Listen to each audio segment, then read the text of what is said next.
So now I will be explaining to you all about rationalizing radical expression. So, the simplified form, yung simplest form po ng radical expression ay hindi pwede merong denominator na may radical expression. So, gaya ng mga example na ito, merong mga radical expression na nasa denominator. Hindi yun pwede. So, kailangan pa natin siya i-simplify into the lowest term or mas simplest form. So, ang gagawin is, first, let's have an example, 1 over square root of 6. So, ang gagawin to simplify this one is related multiplying. So, it means we have to multiply the quotient of the denominator. So, it means the quotient of this expression in the denominator. So, it means we will multiply square root of 6 over square root of 6. So, how are we going to multiply this one? So, multiply natin. We have 1 times square root of 16. We have 1 square root of 6. I'm sorry. Next, we have square root of 6 times square root of 6 is just simply 6 times 6 or square root of 6 times square root of 6. So now, let's go to this one. We can just rewrite it as square root of 6 over 6 times 6 is equals to square root of 36. And then we have square root of 6. Then we will get the square root of 36, which is 6. Then this is your final answer. Because the square root of 6 is 1, we cannot factor this one also. And we can find its factor to be reduced or simplified. So this is your final answer. So that's how are you going to rationalize the said expression. Kung merong radical na nasa denominator. So kailangan i-multiply ninyo siya ng quotient of the denominator, which is square root of 6 over square root of 6. And then multiply the numerator to numerator, denominator to denominator. So this one, if we're going to multiply, just directly multiply if the index is the same. So let's go to our second example. So this one.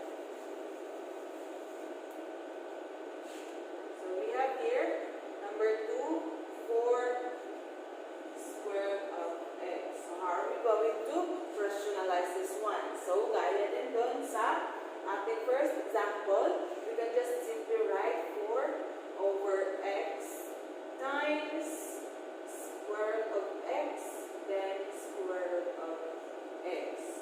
So, ganyan lang. And then, get the product. So, we have 4 square root of x, and then x times x, square root of x squared. So, now, let's have 4 square root of x. We will get the square root of x squared is equals to x. So, paano nagiging x? Just like that. Okay, sulat na natin siya into fraction form yung exponent. This one, x is equals to 2 over 2, which is the exponent. So, our numerator. Denominator is the index. So, it will become x. So, yun yung rason bakit x lang yan. So, baka ma-confuse. So, ganito nun yung kung paano i-rationalize ng isang expression. So, this is your final answer, which is 4 square root of x and square root over x. So, baka malito kayo, square root of x over x, kung pwede ba ito mas-simplify? No, hindi sila pwede mas-simplify. It's because magkaiba sa square root ng x by ng x. For example, kung ito ay may ganito yan, square root of x over square root of x, then you can just simply cancel it when it's equal to 1. But this one, they are not the same. So, magkaiba si square root of x at saka si x. So, that's our example number 2. So, let's move on to the example number 3. So, we have here the 1 over 4th root of 2. So, paano natin isi-solve kung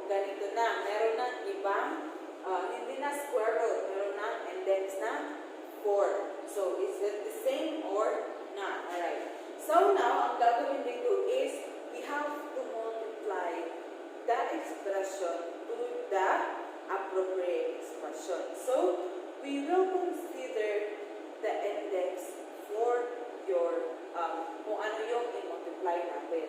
Because, kailangan natin na kapag yung exponent ng result ng product ito ay dapat divisible by 4 or magkapareho para makancel natin. So, for example, 1 square root or 4th root of 2. So, anong gagawin?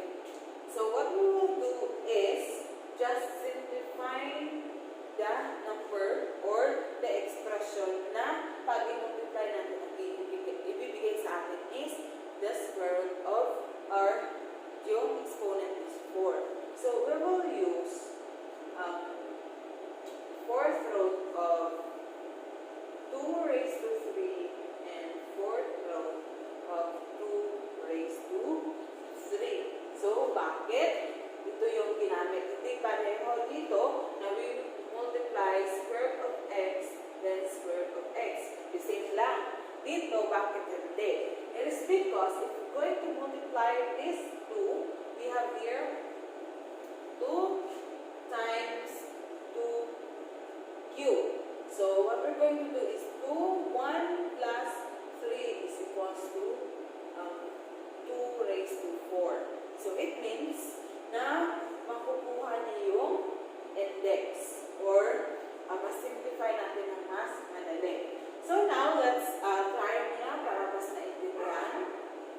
1 times 1 times 4th root of 2 third over this 1. So, 4th root of 2 times the 4th root of 2 cubed. Alright. So, now, pwede natin siyang i-multiply ng dalawang to. So, this one, just simply write it into 4th root of 2 raised to 3 over this one. We will multiply this one. So, we have 4th root of 2 times 2 raised to 3 is just equals to 2 raised to 4. So, ganun lang yun. Next, we have here, let us going to simplify. Ayan ito. So, I will write it here. So, now, let's, since ito, wala tong variable, so we can just easily get the 2 raised to 3 or 3 cubed. So, 4th root of 2 cubed is equals to 4th root of 8. Then, we have here the 4th root of 2 raised to 4. So, what we're going to do is 2 raised to 4 over 4. So, saan galing yung exponent natin? It is from here. The exponent is the numerator. The denominator is from the index. So, now, pwede na natin siyang gagawin ganito. 4th root of 8 over 4 divided by 4 is equals to 1. So, it means 1 ang yung exponent. Or we can rewrite this one as 4th root of 8 over 2. So, this is your final answer. So, just like this one, ganito lang yung gagawin para mas maintindihan or ganito lang ang gagawin para ma-rationalize na wala yung radical expression na nasa denominator. So, ang tip dito is always find the appropriate multiplier para makuha yung expression. Kung ganito, 4th root na siya, hindi square root. Pag 4th root na, kailangan yung na-multiply ninyo may exponent na kung i-multiply mo dun sa radical ay the sum will give you the same number as therefore. So,